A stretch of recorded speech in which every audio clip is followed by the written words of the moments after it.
हाय दोस्तों, नमस्कार। स्वागत है आपका शुक्ल एजू गैलेक्सी में। आज इंग्लिश स्पीकिंग की इतनी सरल, इतनी बेसिक वीडियो आज तक आपने देखा नहीं होगा।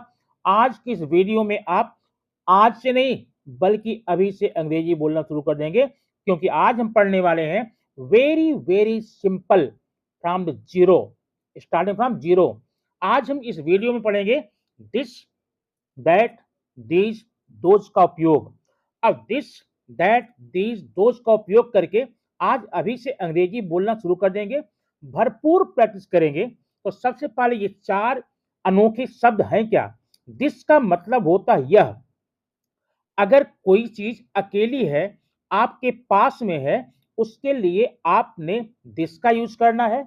जबकि अगर पास में ही एक से ज्यादा है, प्लूरल में है, दीज का उपयोग करते हैं। दीज का मतलब होता है ये। और अगर कोई चीज आपसे दूर है, अकेली है, उसे बोलते हैं वो। तो उसके लिए क्या यूज करेंगे? दैट का यूज करते हैं। जैसे वो किताब है, दैट इज बुक। यहां पर दैट के साथ में आप पास्ट का भी यूज कर सकते हैं, दैट वाज बुक कर सकते हैं। और वहीं पर कोई दूर की चीज बतानी है आपको और प्लूरल में है, एक से ज्यादा है, तो आप वहां पर दोज का उपयोग करेंगे। और ध्यान ये रखना है, जब दोज का यूज करेंगे तो वहां पर हेल्पिंग वर्ब आप आर या वर लेंगे, और नजदीक के लिए इज या वाज लेंगे। अब और अच्छे समझने के लिए आइए हम इसको अलग अलग समझते हैं। अब यहां देखिए दिस। दिस का मतलब यह, ध्यान रखना, कोई चीज आपके पास में है और सिंगुलर है, ऐसे में दिस का यूज करेंगे। This is my pen, this is a book, ठीक, दिस इज ए कार। और अगर आपके पास में ही कोई चीज है, कोई वस्तु है, वो प्लूरल में है, तो आप दिस की जगह पर दीज का यूज करेंगे और हेल्पिंग वर्ब के रूप में आर का यूज करेंगे। Example, these are books, these are pens, these are houses, these are cars। ऐसे जाने कितने सेंटेंस आप बना सकते हैं और फ्रैंकली बोल सकते हैं। इसे आज से ही, अभी से ही बोलना शुरू करें और देखेंगे अगले 1 घंटे के अंदर आपने अंग्रेजी बोलने की शुरुआत तो कर ही डाली है। और अगर कोई चीज दूर है और सिंगुलर है, उसके लिए आप क्या लगाएंगे? दैट का यूज करेंगे। दोस्तों ध्यान रखना, जब दैट का यूज करेंगे, दैट में हम इज भी यूज कर सकते हैं, वाज का भी। जैसे that was a car, that was a car, that is a car, ठीक है। और उसी तरह से कोई चीज दूरी पर है और वो प्लूरल में है, तो दोज का यूज करते हैं। दोज का मतलब वो या वे, और इसके साथ में आप आर का यूज करेंगे या वर का यूज करेंगे। Those are cars, those were cars, those are pens, those were pens. जो दूर होगा, अधिक संख्या में होगा, आप दोज का यूज करेंगे। अब इन्हीं चार शब्दों की सहायता से आप 4000 सेंटेंस बनाइए, बोलिए, प्रैक्टिस कीजिए। और अगले 1 घंटे में मैं आपसे पक्का पक्का पक्का प्रॉमिस करता हूं, 1 घंटे में आप अंग्रेजी बोलने की शुरुआत कर ही डालेंगे। आइए कुछ विजुअल के द्वारा हम आपको दिखाते हैं कि सेंटेंस कैसे बना हुआ है। अब यहां देखिए, यहां पर किताब आपके पास में है और एक है, सिंगल बुक है।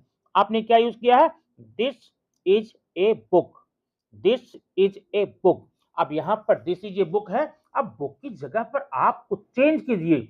This is a room, this is a pen, this is a bag, this is a car. आप ऐसे ढेर सारे सेंटेंस बनाइए। लेकिन लेकिन क्या, अगर यही किताबें एक से ज्यादा हो जाएं और आपके पास में हो, आपके नजदीक में हो, तब आप दिस की जगह पर दीज का उपयोग करेंगे। इसका मतलब ये होता है। और दीज प्लूरल है, उसके साथ आप आर का यूज करेंगे। तो सेंटेंस क्या होगा? These are books, these are bags, these are pens, these are shirts, these are houses, these are trucks, these are cars, these are buses। जाने कितना सेंटेंस आप बोलते हैं।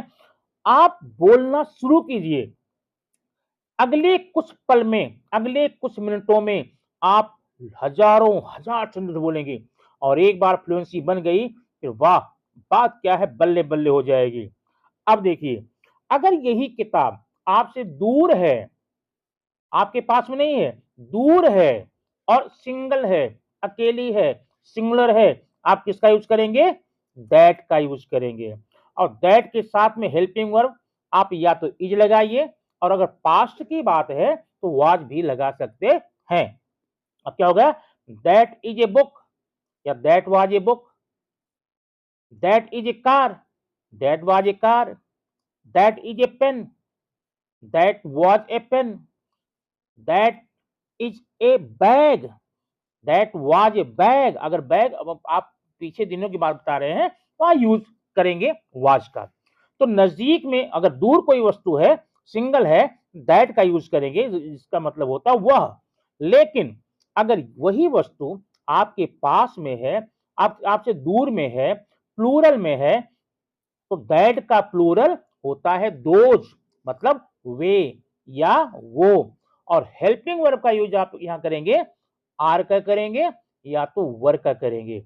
अब सेंटेंस देखिए, those are books, those are cars, those are pens, those are houses, those are trucks, those are buses. अब जहां हमने आर का यूज किया है, अब वहां एक बार आप वर का भी यूज करके ढेर सारे सेंटेंस बनाइए। ठीक, अब देखते हैं अगला एग्जांपल। बुक, ये बलून है, पास में है, तो पास में है तो दिस का यूज होगा। सिंगुलर है, इज लगाएंगे तो आप क्या बोलेंगे? दिस इज अ बलून, यह एक बलून है। दिस इज अ पेन, यह एक पेन है। दिस इज अ बॉल, यह एक बॉल है। दिस इज अ मोबाइल, यह एक मोबाइल है। दिस इज अ बैट, यह एक बैट है। दिस इज अ पेन, यह एक पेन है। दिस इज ए बैग, यह एक बैग है। हो गया। एक एग्जांपल और देखते हैं। अगर कोई चीज दूर हो, दूर ले क्या लगाएंगे? बोझ लगाएंगे, पक्का याद है। हेल्पिंग वर्ब का यूज करेंगे, आर भी, वर भी, जैसा सिचुएशन हो। अब ये गुब्बारे दूर हैं, दूर को दिखाने के लिए क्या यूज करेंगे?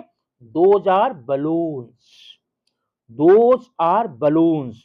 दैट का प्लूरल दोज, इसका प्लूरल आर, बलून्स प्लूरल हो गया। वो गुब्बारे हैं। अब इसी में देखिए, दैट इज अ बलून, गुब्बारा आपसे दूर में है, सिंगल है, अकेला है, वहां पर क्या यूज किया गया है? दैट इज अ बलून, वह एक गुब्बारा है। दूर दिखाया जा रहा है, आप देखिए, विजुअल से देखकर समझ सकते हैं, ऐसे सेंटेंस यूज कीजिए। लेकिन अगर वही गुब्बारे अधिक हों तो क्या बोलेंगे? Those are balloons. अब यहां दोज आर बलून्स में बोलूंगा या दोज वर बलून्स बोलूंगा। ऐसी ही जाने कितने सेंटेंस आप बनाइए, बोलिए, प्रैक्टिस कीजिए और बिना किसी हिचक के अंग्रेजी बोलना शुरू कर दीजिए।